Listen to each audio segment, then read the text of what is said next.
మెదక్ జిల్లా కాకపోతే ఏడేసింది నామినేషన్ సంగారెడ్డి వేస్తుండే. కేసీఆర్ మెదక్ జిల్లా చేసిండు కనుక ఇక్కడ కలెక్టరేట్ కట్టిండు కనుక నువ్వు నామినేషన్ చేయడానికి మెదక్ వచ్చినావు. అంటే నిన్ను మెదక్ రప్పించిన కనుక కేసీఆర్ది బీఆర్ఎస్ పార్టీ. నువ్వు నామినేషన్ చేసిన కలెక్టరేట్ బిల్డింగ్ కళ్ళు సరిపోయినంత అద్భుతమైన భవనం కట్టింది కదా. అన్ని జిల్లా ఆఫీసర్ల సముదాయాన్ని మెదక్కి తెచ్చి మెదక్ ప్రజలు సంగారెడ్డికి వెళ్లకుండా మెదక్ ప్రజల కష్టాలను తెచ్చింది కేసీఆర్ బీఆర్ఎస్ పార్టీ కాదా? ఇలా మా జర్నలిస్టులకు కూడా ఒక ఆఫీస్ వచ్చింది, లేదా సంగారెడ్డి హెడ్ ఆఫీస్ మీకు యూనిట్ ఆఫీస్.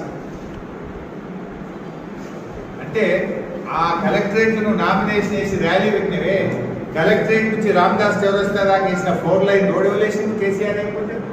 సింగిల్ రోడ్ ఉండే నీ కాంగ్రెస్ గవర్నమెంట్లో, సింగిల్ రోడ్. ఇవాళ 4 లైన్ రోడ్ వేసి ఆ బటర్ఫ్లై లైట్లలో పోయినావు కదా నువ్వు. కనవల్లే నీకు ఆ 4 లైన్ రోడ్, కనవల్లే ఎస్పీ బిల్డింగ్,